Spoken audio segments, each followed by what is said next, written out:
Olá, pessoal. Hoje nós vamos falar brevemente sobre a história da computação, desde a Idade Antiga até os tempos atuais.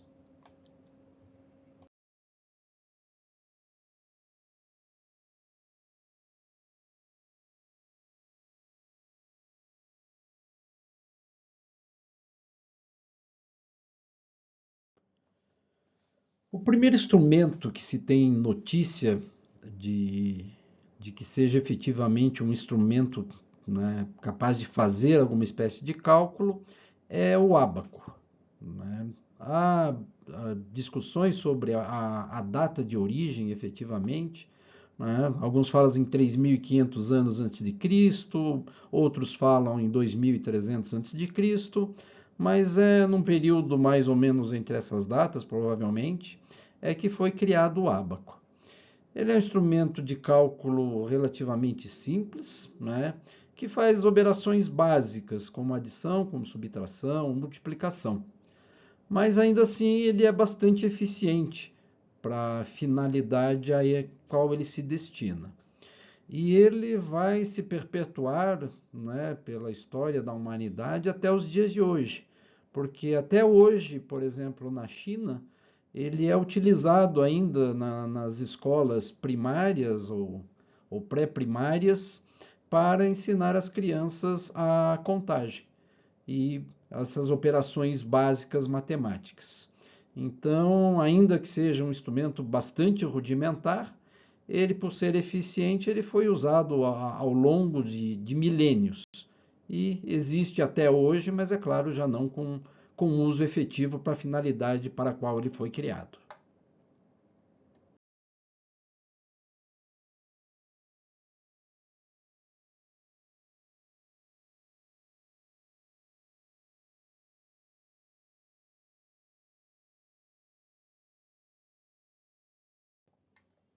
Depois da criação do ábaco, milênios vão se passar até que nós tenhamos outras máquinas, outros equipamentos para calcular coisas.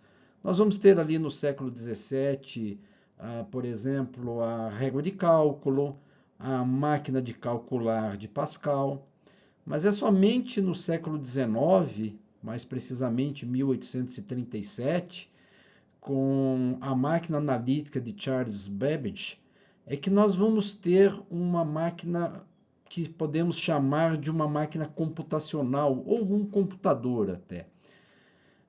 Apesar dela ser totalmente mecânica, essa máquina é muito semelhante com a ideia atual dos computadores, porque ela tinha uma unidade de processamento e uma de memória separadas, que é a estrutura que nós temos hoje, estrutura básica. É claro que nós temos outros elementos nos computadores atuais, mas a estrutura da máquina analítica era muito semelhante à estrutura que nós vamos ter nesses nossos dias com os computadores.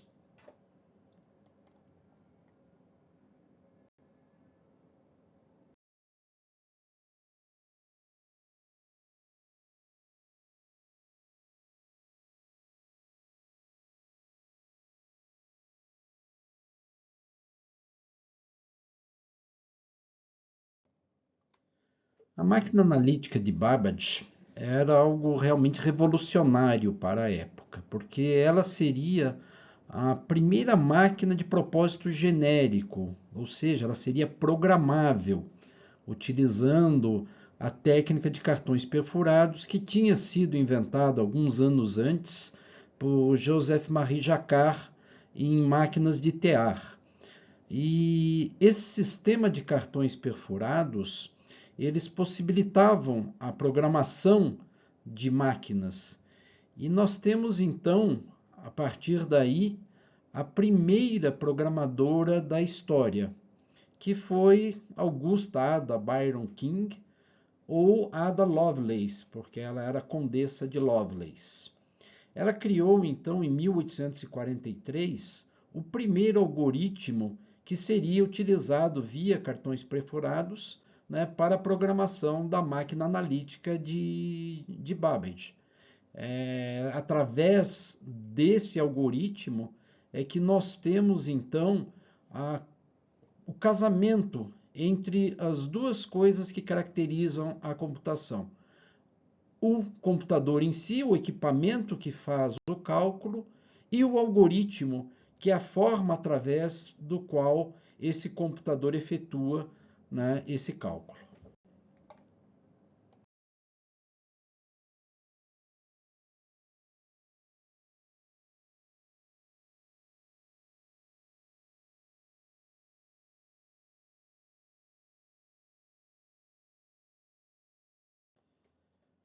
E depois da máquina analítica de Babbage, nós temos um hiato de novamente quase 100 anos, né, quase um século, até que nós tivéssemos efetivamente um modelo teórico de uma máquina universal, que aí sim vai ser um modelo teórico em qual se baseiam os computadores eletrônicos. Ele foi desenvolvido em 1936 por Alan Turing. Alan Turing, depois ele vai ser conhecido como o cientista que conseguiu quebrar a criptografia, o código da máquina Enigma, que era a máquina utilizada pelos nazistas durante a Segunda Guerra Mundial para se comunicar, que possuía um sistema de criptografia muito avançado para a época e que não se conseguiam, pelos métodos normais, quebrar esse código. E Alan Turing, então, ele cria, naquele período da Segunda Guerra, a partir do seu modelo conceito de uma máquina universal, um computador eletromecânico, né, conhecido depois como The Bomb, que vai auxiliar na quebra do código da Enigma.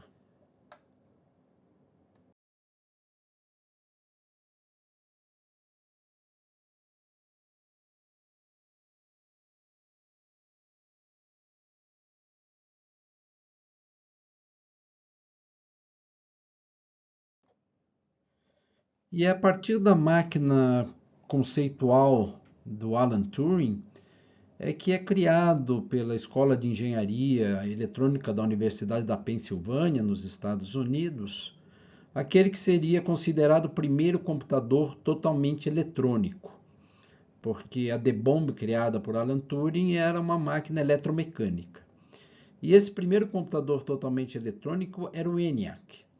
Ele foi mostrado, né, para o mundo em 14 de fevereiro de 1946.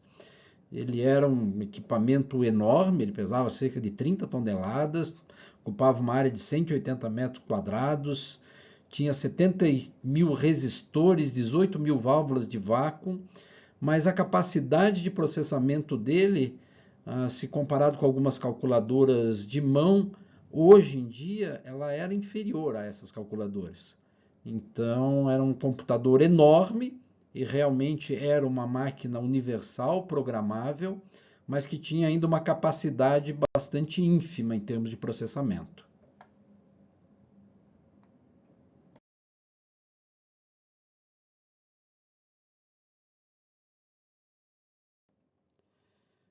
Como visto, o ENIAC era um gigante de 30 toneladas, e muito porque para o processador eram utilizadas válvulas a vácuo, que são componentes grandes e de uma durabilidade muito pequena. E em 1947 temos então uma virada de chave, que é a criação do transistor, que é um componente que substitui as válvulas a vácuo e por um tamanho infinitamente menor. Então, a partir daí que começa a ter realmente computadores em tamanhos muito mais razoáveis, apesar de que ainda assim eles eram grandes, normalmente ocupavam o tamanho de uma sala, no mínimo, salas que precisavam de refrigeração, porque os componentes ainda havia um aquecimento muito grande desses componentes, mas a criação do transistor realmente permitiu a, que fossem fabricados computadores em tamanhos menores, mas ainda assim muito longe daquilo que nós temos nos dias de hoje. Em 1958 são criados também os circuitos integrados, que nada mais são do que um conjunto de transistores unidos, né, numa única peça. E é a partir daí que nós temos uma evolução maior nos computadores, né, principalmente através da IBM, que acaba se tornando uma das líderes no mercado da fabricação e comercialização de computadores, isso na década de 60.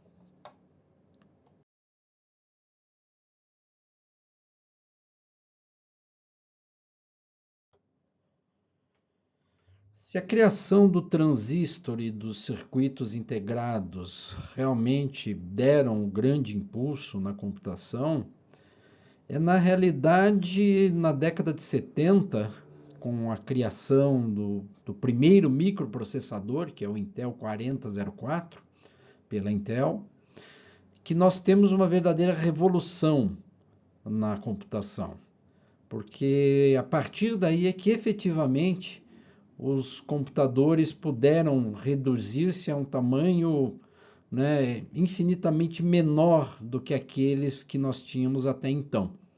E daí é que surgiu a criação então dos computadores pessoais. Nós temos nessa década, em 76, o lançamento do Apple I pelo Steve Jobs e Stephen Wozniak, que é considerado um dos primeiros computadores realmente, ou microcomputadores, realmente aptos a fazer com que esses equipamentos entrassem nas residências dos consumidores. Logo em seguida, em 77, eles lançam o Apple II, que seria efetivamente o primeiro computador, podemos dizer, de massa. Ele mais dois outros modelos da mesma época, que era o Commodore PET e o TRS-80 da Radio Shack, eles formam uma tríade de computadores que é considerado, né, como a tríade que deu início ao que seria o futuro boom dos computadores domésticos.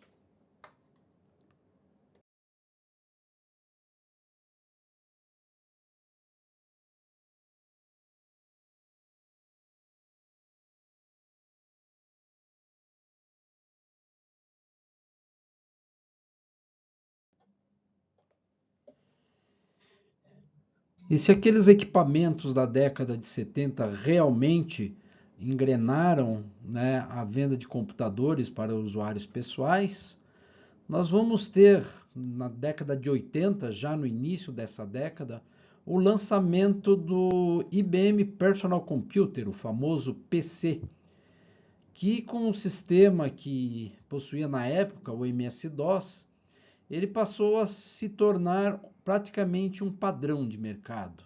Padrão esse que, na realidade, existe até hoje. Né? O uso do MS-DOS, ainda que fosse relativamente acessível, era um pouco complicado para os usuários finais. E em 1985, nós temos então o lançamento pela Microsoft, de Bill Gates, o Windows. Esse sim, o grande marco na área de software que deu a alavancada final necessária para se tornar o computador um utensílio normal no uso doméstico.